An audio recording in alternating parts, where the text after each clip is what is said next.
तो कभी सोचा है कि जब ताकत और घमंड एक साथ मिल जाएं तो क्या होता है? जरा सोचिए एक ऐसी काली आंधी के बारे में जो किसी शहर से गुजरती है और अपने पीछे सिर्फ और सिर्फ तबाही, राख और खौफ छोड़ जाती है। कुछ ऐसा ही था मथुरा के राजकुमार कंस का राज। अब ये कोई मामूली तारीफ नहीं थी, ये शब्द थे मगध के शक्तिशाली राजा और कंस के ससुर जरासंध के। सोचिए, जब इतना बड़ा राजा किसी को देश का भविष्य बता दे तो क्या होगा। एक योद्धा का जो आत्मविश्वास होता है ना, वो एक जानलेवा अहंकार में बदल जाता है। और कंस के साथ ठीक यही हुआ। उसे लगने लगा कि उसे कोई हरा ही नहीं सकता। पर इस भविष्य की हकीकत क्या थी? असलियत ये थी कि कंस की हर जीत का मतलब था एक और जलता हुआ गांव, एक और बर्बाद हुआ परिवार। सीधी सी बात है, कंस की जो सफलता की कहानी थी ना, वो बेगुनाहों के खून से लिखी जा रही थी। लेकिन जुल्म को कब तक सहा जा सकता है? एक दिन तो आता ही है जब डर की जगह हिम्मत ले लेती है। और मथुरा में वो दिन आ चुका था। लोगों के सब्र का बांध अब टूट चुका था। जरा सोच कर देखिए, कितनी हिम्मत चाहिए होगी उन लोगों में जो सीधे राजा उग्रसेन के दरबार में पहुंच गए। और कमाल की बात यह थी कि उनके साथ कौन खड़ा था? कंस का अपना सबसे करीबी दोस्त वासुदेव। ये एक तरह से दोस्ती पर धर्म की जीत थी। उन्होंने राजा को साफ साफ बताया कि उनका अपना ही बेटा मथुरा को एक जीते जागते जहन्नुम में बदल रहा है। और इन शब्दों में ना एक राजा का गुस्सा कम, एक पिता का टूटा हुआ दिल ज्यादा बोल रहा था।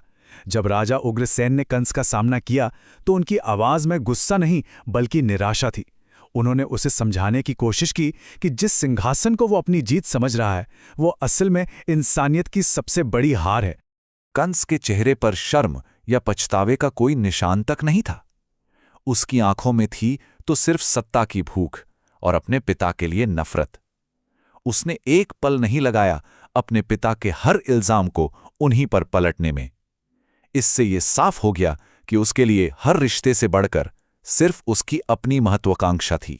जरा उस मंजर की कल्पना कीजिए। एक बेटा अपने पिता के सामने खड़ा है और उसे उसी के सिंहासन से हटने की धमकी दे रहा है। ये वो पल था जब कंस ने वाकई सारी हदें पार कर दी। ये सिर्फ एक सवाल नहीं था, ये एक खुली चुनौती थी। ये एक तरह से एक बेटे के हाथों अपने ही पिता के सम्मान और अधिकार की हत्या थी। और नतीजा? उस वक्त राजा उग्रसेन के चेहरे पर जो हैरानी और दर्द था ना, वो आने वाले वक्त में पूरे मथुरा के भविष्य का आईना बन गया। कंस ने सिर्फ ताज नहीं छीना था, उसने अपने पिता से उनकी पहचान, उनका सम्मान, सब कुछ छीन लिया और उन्हें उसी अंधेरे में धकेल दिया जो उसने पूरे राज्य में फैला रखा था। और ये सिर्फ एक पिता का श्राप नहीं था, ये तो जैसे नियति का लिखा हुआ फैसला था। काल कोठरी में जाते जाते उग्रसेन ने जो कह दिया, उसने कंस के भविष्य की कहानी लिख दी। अनजाने में ही सही, लेकिन उन्होंने उस भविष्यवाणी की नींव रख दी थी जो आगे चलकर कंस के अंत का कारण बनने वाली थी। तो भाई, एक नया बना अत्याचारी अपनी सत्ता को मजबूत कैसे करता है? लड़ाई करके? नहीं। कंस ने एक ज्यादा चालाक रास्ता चुना, एक शादी का गठबंधन जो दोस्ती को रिश्तेदारी में बदल दे और उसके राज को और भी ज्यादा ताकतवर बना दे। तो गठबंधन को पक्का करने के लिए कंस ने अपनी प्यारी बहन देवकी की शादी अपने सबसे अच्छे दोस्त वासुदेव से करवा दी। और उस दिन वाकई कंस के चेहरे पर एक भाई वाली सच्ची खुशी थी। वो अपनी बहन देवकी से इतना प्यार करता था कि खुद उसका रथ चलाकर उसे विदा करने जा रहा था। एक पल के लिए तो ऐसा लगा मानो उस क्रूर कंस के अंदर भी शायद थोड़ी बहुत इंसानियत बाकी है। लेकिन फिर एक आवाज ने उस जश्न को मातम में बदल दिया। जैसे ही एक ऋषि ने यह भविष्यवाणी की, बस वो हंसी खुशी का माहौल एक झटके में थम सा गया। ये शब्द हवा में जहर की तरह घुल गए और कंस के चेहरे की मुस्कान हमेशा हमेशा के लिए गायब हो गई। और अगर किसी को ऋषि के शब्दों पर जरा सा भी शक होता ना, तो आसमान से आई एक आवाज ने सारे शक मिटा दिए। अब ये मामला इंसानी नहीं रहा था, ये एक डिवाइन अनाउंसमेंट थी, एक दैवीय घोषणा। मतलब खुद किस्मत ने कंस को उसकी मौत की खबर सुनाई थी और पूरा ब्रह्मांड उस पल का गवाह बन गया। सोचिए जरा, किसी को अगर ये पता चले कि उसका अपना भांजा ही उसकी मौत का कारण बनेगा, तो वो क्या करेगा? कंस की इंसानियत उसी पल मर गई। अब वो राजा नहीं रहा, बल्कि डर से कांपता हुआ एक जंगली जानवर बन चुका था, जो अपने अंत को टालने के लिए कुछ भी कर सकता था। जैसे ही कंस ने अपनी ही बहन को मारने के लिए तलवार उठाई, वासुदेव उसके पैरों में गिर पड़े। उनकी आंखों में अपनी पत्नी के लिए प्यार और बेबसी का जो आलम था, उसने उन्हें एक ऐसा सौदा करने पर मजबूर कर दिया जिसके बारे में कोई सोच भी नहीं सकता। उन्होंने वादा किया अपनी हर संतान को मौत के हवाले करने का। और देखिए, किस्मत का इससे बड़ा क्रूर मजाक और क्या हो सकता था।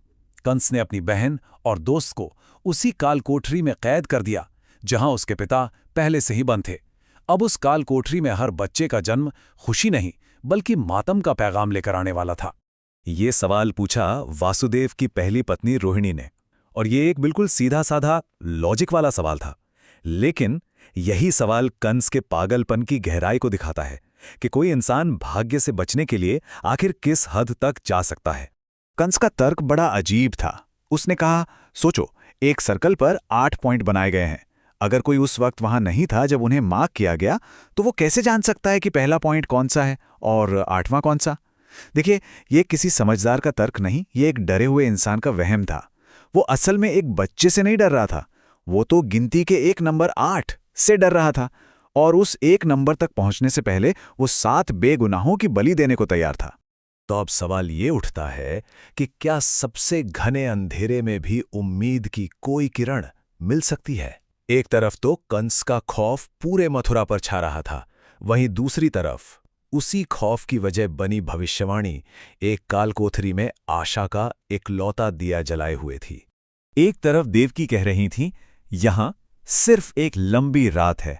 उनकी आवाज में कालकोठरी की पूरी निराशा थी। लेकिन दूसरी तरफ वासुदेव का अटूट विश्वास था, वो हमारे भविष्य का सार है।